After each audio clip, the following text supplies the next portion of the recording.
आणि सचिन पण त्याच्यावर आहे. शिंदे गटामध्ये प्रवेश करणार, कारण तुम्हाला खासदारकीची जागा लढवायची आहे वगैरे विचार सध्या सुरू आहे. आणि तशाच काही घडामोडी पण दिसल्या, त्यामुळं चर्चांना खूपच उधाण आलंय. काय सत्य सांगा?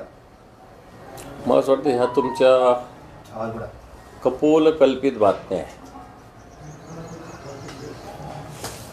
जसं आता आपण म्हणतो जे न देखे कवी ते देखे रवी, आता तसं तुम्ही पत्रकार पाहू लागलेले आहेत. त्यामुळं अशा या चर्चा ज्या काय आहे याला कोणताही अर्थ नाही. मी शिवसेना प्रमुख मान्य बाळासाहेब ठाकरे यांचा शिवसैनिक आणि उद्धवजींच्या नेतृत्वाखाली काम करणारा शिवसैनिक आहे. अशा सीट मिळतील नाही तर न मिळतील, निवडून येणं किंवा न येणं या विचाराला प्राधान्य न देता संघटनेच्या विचाराला घेऊन काम करणं, त्याच्यावर चालणं असा विचार मानणारा मी शिवसैनिक आहे. हा, एवढं ठीक आहे की संघटनेच्या प्रमुखाकडं हट्ट करण्याचा मला अधिकार आहे, मला आग्रह धरण्याचा अधिकार आहे. शेवटी ते जे निर्णय घेतील तो मान्य करणं हे सुद्धा माझं कर्तव्य आहे. आणि मला वाटतं या सगळ्या गोष्टी संघटनेत होत आहेत. पक्षप्रमुख तेवढंच आमच्या म्हणण्याला महत्त्व देतात आणि आम्ही त्यांनी सांगितलेल्या आदेशाचं कर्तव्याचं तंतोतंत पालन करतो. त्यामुळं आपण ज्या अशा बातम्या इकडं तिकडे येत आहेत, मला वाटतं खरं तर या बदनामी करणाऱ्या बातम्या. मी एक सर्वसामान्य शिवसैनिक आहे. शिवसेनेमुळे मी आज या राज्यात जे प्रोटोकॉल आहे त्याच्यामध्ये संवैधानिक शिवसेनेत ज्या काही जबाबदारी त्यातलं मी एकमेव आहे. आणि अशी एवढी मोठी जबाबदारी असताना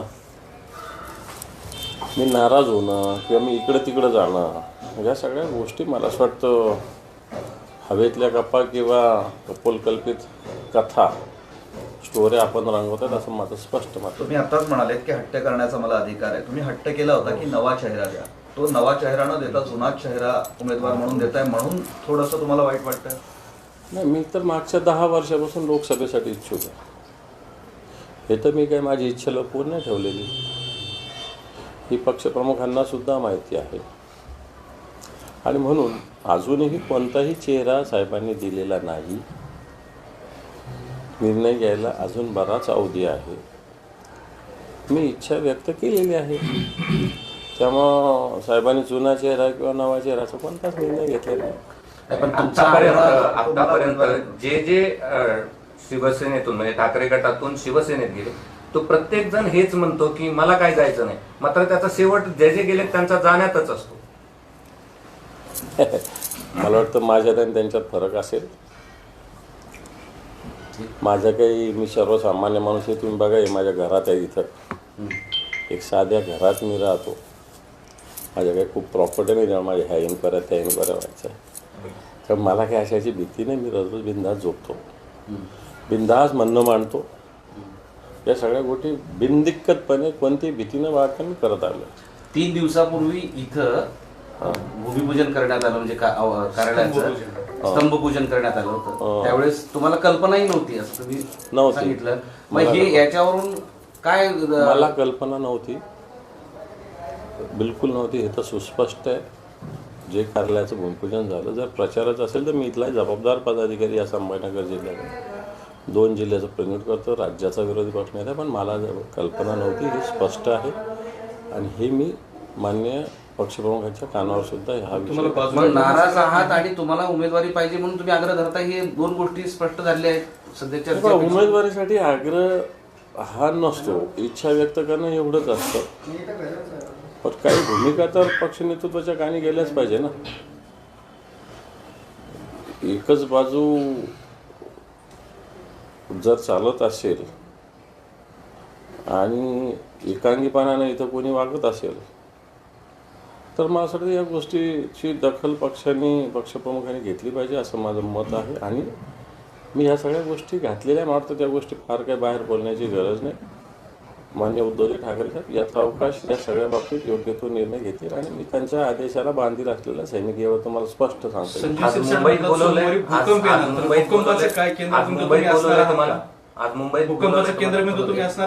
मुंबईत आज बैठक. मी मुंबईनं आत्ताच आलो, कोणतीही बैठक आज नाही. आज साहेबांचा मला वाटतं मुंबईतच दौरा आहे. आणि बैठका करण्याची गरज नाही. साहेबांच्या सातत्यानं संपर्कात आम्ही असतो, साहेब आमच्या संपर्कात असतात, आम्ही साहेबांच्या संपर्कात असतो. आणि कोण भूकंप वगैरे म्हणत असेल तर मला असं वाटतं त्यांनाच विचारा. भूकंप काय अंबाजाने काय भूकंप आहे की नाही? अंबाजाने सामान्य शिवसैनिकामुळे, त्याच्यामुळे काय भूकंप गेला हां मग जायचंय कुठं? मुद्दा नाही बाबा, असं कुठं काय गोष्टी आहे. म्हणजे या सगळ्या गोष्टी जूट एवढं तुम्हाला स्पष्ट सांगू, संपलं. पण ही चंद्रकांत खैरे तुम्हाला डावलण्याचा प्रयत्न करतात असं वाटतं का अशा काही गोष्टी? हो, नेहमीच करतात. त्याला काय आजच काय, नेहमीच करतात. मग निवडणुकीला सामोरं जात असताना तुमच्यासारखा मोठा नेता जो विरोधी पक्ष नेता आहे हा. त्यांना डावलत राहणं म्हणजे हे पक्षाचं नुकसान करण्यासारखं वाटत नाही? मी काय खैरे साहेबांकडे पाहून थोडी पक्षाचं काम करतो. मी उद्धवजी ठाकरे साहेबांकडे पाहून पक्षाचं काम करतो. त्यामुळे ते काय म्हणतात आणि काय करतात त्याच्याशी मला काय घेणं देणं नाही. अजूनही तुम्हाला अपेक्षा आहे की तुम्हाला उमेदवारी मिळेल? माझी मागणी नोंदवलेली आहे, शेवटी मिळो ना मिळो. पण सर्वे पण जर डाव्यांना मिळालीच उमेदवारी तर मग पक्ष म्हणून तुम्ही काम करणार, कारण ते सारखेच डावलतात. हा खैरेंना मिळालीच तर. पण मी सांगितलं, मी पक्षाचा बांधील सैनिक आहे. मागच्या 2 टर्म इच्छा व्यक्त केलेली असताना मी निवडणूक प्रमुख होतो, मला तिकीट नाही भेटलं तरी, हे तुम्हाला सांगतो. त्यामुळं पक्षाच्या विषयी माझ्या मनात काही संभ्रम निर्माण होऊच शकत नाही. तुम्ही नाही, खैरेंचं काम पक्षामध्ये करणार का? सर्वे- तेच विचारतोय मी, खैरेंचं काम करणार का मग जो उमेदवार ते असले? खैरेंचं नाही, शिवसेना उद्धव बाळासाहेब ठाकरे यांचा जो उमेदवार असेल त्याच. चंद्रकांत खैरेंना उमेदवारी दिली, हा. पक्षाचं काही नुकसान होईल असं वाटतंय का? मला असं वाटतं पक्ष नेतृत्व सगळ्या गोष्टीचा व्यापक विचार करत असतो. जो तो ज्या ज्या उंचीवर उभा असतो तेवढाच विचार करतो. मी आता इथं खाली उभा आहे तर मी एवढाच विचार करेल, वरचा माणूस वरचा विचार जिल्ह्याचा करेल. आवाका तुम्हाला आहे आणि उमेदवाराबद्दलही तुम्हाला माहिती आहे, त्यामुळे पुन्हा त्यांना जर उमेदवारी दिली तर काही प्रमाणात नुकसान होऊ शकतं का? हे पण शेवटी आमच्या शिवसैनिकाची जबाबदारी असेल सगळ्या पक्षनेतृत्वाने दिलेल्या आदेशाचं पूर्णपणे अंमलबजावणी करणं ही आमची जबाबदारी असेल. त्यातला मी सुद्धा एक जबाबदार पदाधिकारी. म्हणजे तुमच्या थोडक्यात म्हणण्यातून असं यायला लागले की चंद्रकांत खैरे उमेदवारी दिली तर नुकसान होऊ शकतं असं कुठं म्हटलं? मी काय म्हटलं, सगळ्यांनी कोणीही दिला त्याला खूप फायदा होत असतो अशातलं थोडी. उद्या मी दिलं तरी काही नुकसान होत असतो, खैरेसाहेब दिलं तरी होत असतं. परंतु शेवटी ती संघटनेची जबाबदारी असते या सगळ्या गोष्टीला कशा पद्धतीनं सामोरं जायचं. असं थोडी लगे मीच एकटा चांगला आणि ते वाईट असं माझं मुळीच म्हणणं नाही. तेही चांगले आहेत. त्यांचा आरोप असतो की तुम्ही काड्या करता म्हणून त्यांच्या बाबतीत. माझा नाही, मी ते नेते आहेत आमचे असंच म्हणाले. गेली निवडणूक पण तुम्हीच हरवली त्यांना, म्हणून ते पडले असं त्यांचं म्हणणं आहे. आता म्हणून दाखवा मला. म्हणजे याचा अर्थ काय समजायचं या वाक्याचा? या वाक्याचा अर्थ काय समजायचा? नाही, ते असे आरोप करत असतात. त्यांच्या आरोपाला काही तथ्य नसतं. त्यांचा एक स्वभाव आहे, तुम्हाला सगळ्यांना माहिती आहे. तुम्ही त्यांच्या तोंडून काहीतरी वधवून घेता. त्यांचा एक दोघांमध्ये हा वाद सतत राहतोच आहे. वाद थोडे, पक्षात स्पर्धा असायला काय प्रॉब्लेम आहे? कोण म्हण वाद आहे ना हा. वाद नाही, स्पर्धा आहे. स्पर्धा असली पाहिजे पक्षात. ज्या दिवशी निर्णय देईल त्या दिवशी एक व्हायचं, संपला विषय. निर्णय होत नाही तो पण लढत राहायचं, पळत राहायचं. काय का पक्ष? तुम्ही शिंदे सेनेत जाणारच नाही? बिलकुल नाही, कदापि नाही, कधीच नाही. शाश्वत आपण किती महिने नाही, किती वर्ष नाही असं विचारेल का? अरे शिंदे सेना आहे किती दिवसाची? 2-5 महिन्याची. नंतर कसली राहणार ती सेना? पण अशी एक चर्चा आहे की शिंदे सेनेकडून तुम्हाला यावं आग्रह आहे किंवा निमंत्रण आहे आणि तुम्ही लोकसभा लढवावी, ही तर चर्चा तर जोरात सुरू आहे. तुम्हाला कोणी शिंदे सेनेच्या माणसात सांगितलं का? असं म्हटलं तर मी त्याला उत्तर देईल. तुम्हाला कोणी काही सांगत असेल त्याला मी काय सांगू शकतो? एक गोष्टीचा अर्थ घ्यायचा, म्हणजे जोपर्यंत उमेदवारीचा निर्णय होत नाही तोपर्यंत तुम्ही लोकसभेच्या स्पर्धेत कायम आहात. 100%. तुम्ही देश आणि राज्य पातळीवर भाजपला दंड थोपटताय, पण अशा स्थितीमध्ये त्यांचे सगळे उमेदवार म्हणजे 20 उमेदवारांची यादी त्यांनी जाहीर 4 दिवसापूर्वी केलेली आहे. अजून मात्र तुमचं तळ्यात मळ्यात आहे आणि तुमच्यातच कोण उमेदवार आहे याच्यात सुद्धा आता जुगलबंदी असं नाही दिसते आहे. उलटी शिवसेनेची यादी मान्य पक्षप्रमुख व्यवस्थित जाहीर करतात. काल अरविंद सावंतांची उमेदवारी जाहीर केली दक्षिण मुंबईमधून. 8-10 दिवसापूर्वी अमोल कीर्तीकरांची उमेदवारी जाहीर झाली. त्याच्यानंतर ओमराजेंची उमेदवारी जाहीर झाली. त्याच्यानंतर अशा काही उमेदवारांचे एक टेंटेटिव्ह त्यांना ते काय जाहीर, काही जणांना टेंटेटिव्ह सांगितलेलं आहे की तुम्ही उमेदवार आहात म्हणून. तशा पद्धतीने ते कामाला लागलेले आहेत. अंबादास या नावाची वारंवार चर्चा का हो? ही काही पहिली वेळ नाही की तुम्ही शिंदे गटात जाणार अशी चर्चा झाली सुरू आहे म्हणून. याआधी पण खूप टोकापर्यंत चर्चा झाली. कसं आहे आता ते आणि आम्ही एकत्र होतोच ना, त्यामुळं एखाद्या वेळेस कोणी काय बोललं असेल, बोलत असेल, त्यामुळे म्हणून काय चर्चेत जायचं असेल तर पहिल्याच दिवशी गेलो. आता काय त्यांनी कधी प्रयत्न केले तुम्ही यावं म्हणून? ते त्यांना विचारा, मला कशाला विचारतात. तुम्हाला फोन यायचे ना एकनाथ शिंदे? असं ऐकलंय आम्ही. नाही कामाला मी लावतो ना फोन. त्याला काय, मी विरोधी पक्ष नाही त्या राज्याचा. जनतेचं एखादं काही काम असेल तर मला त्यांना फोन लावावा लागेल आणि त्यांना ते काम पण तुमचे फोन होत राहतात नाही ही अशी कामं ते कोणाला बोलायला, फोन घरातल्या कुटुंबात नाही असं मी कधी लावत नाही फोन. त्यांचे येतात तुम्हाला? फोन नाही मान्य आहे. ते इलेक्ट्रॉनिकच्या वोट बॉन्डवर जे काही मिळाले पक्षांना, त्याच्यात शिवसेना पण आहे. ते लोकांना बरेचदा असं वाटतं की शिवसेना, ती काय शिवसेना अगोदरची 2018 पासून ती सगळी रक्कम आहे राष्ट्रीय पक्ष. हा, राष्ट्रीय पक्ष म्हणून. तर ते अनेकांना प्रश्न पडलाय की आता ही शिवसेना कुणाला, म्हणजे कुणाच्या पदरात पडले ते इलेक्ट्रो बॉन्डचे? नाही हे पहा, इलेक्ट्रो बॉन्डचा मुद्दा जो आहे शिवसेनेच्याही खात्यात आले असतील. ती रक्कम बघितली तर भाजप बीजेपीपेक्षा 0.1% पण खाली आहे आणि ती ओपन आहे.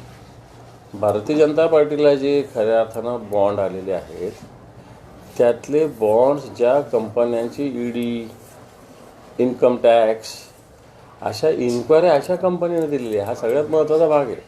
म्हणजे एकीकडे तुम्ही त्यांना बंदूक लावायची, नंतर त्यांच्याकडून पैसे वसूल करायचे. हे नवीन खंडणी प्रकार आहे हा भारतीय जनता पार्टीचा. 6,000 कोटी रुपयाच्या वर रक्कम आहे त्यांच्याकडे इलेक्ट्रो बॉन्डचे. 6,000 कोटीच्या वर.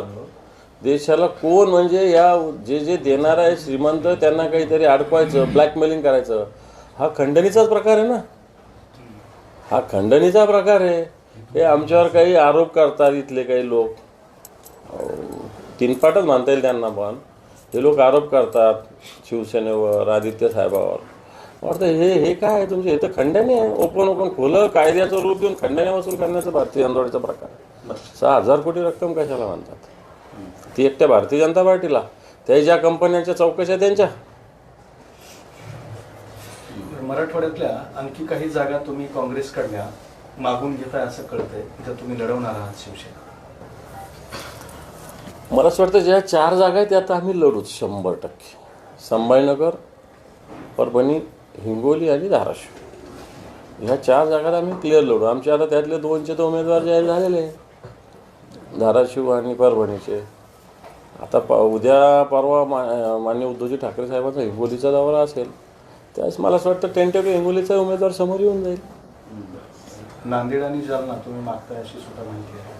नाही, नांदेड नवीन समीकरणामध्ये असं झालं की जे अशोकराव चव्हाण होते ते काँग्रेस सोडल्यामुळं त्या ठिकाणी शिवसेनेची बऱ्यापैकी ताकद आहे. शिवसेनेचे 4 आमदार होते 10 वर्षापूर्वी तिथं.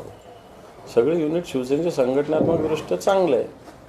पण अशोकराव चव्हाण होते म्हणून आम्ही कधी, कारण ते आमच्या आघाडीत होते त्यामुळे आम्ही त्या जागेकडे कधी लक्ष दिलं नव्हतं. पण आता अशोकराव चव्हाण गेल्यानंतर मेजॉरिटीनं काँग्रेसचे पदाधिकारी अशोकराव चव्हाणांसोबत गेले आणि म्हणून तिथं आज काँग्रेसपेक्षा शिवसेनेची ताकद जास्त निर्माण झाली आहे. म्हणून ती सीट मागणं काही वावगं असं मला वाटत नाही. उद्या राहुल गांधीच्या यात्रेचा समोर मुंबईत होतो, याची सभा सुद्धा आहे. हो जाणार, हो जाणार आहे. आता माननीय संजय राऊत साहेब नाशिकला वगैरे असताना या सगळ्या कार्यक्रमात राहुलजींच्या सहभागी झाले. धुळ्याला असो, नंदुरबारला असो, नाशिकला असो, सगळ्या शिवसैनिकांनी या भारत जोडो यात्रेचं स्वागत केलेलं आहे. मला वाटतं मुंबईमध्ये सुद्धा शिवसेना त्याचं स्वागत करेल आणि उद्धवजी ठाकरे साहेब उद्याची सभा आहे राहुल गांधीची, त्याच्यात सहभागी होतील. आचारसंहिता आज लागेल. हो. लागू दे, त्याला काय तयार आहे का तुम्ही? त्याच्यात काय लगेच त्याला थोडी काही करून ठेवायचं आहे डाललोडत. याला नियम कायदे पाळायचे, ते नेहमीच आपल्याकडे चालू असतात. ते काय नियम कायदे सोडून थोडी आम्ही काम करतो.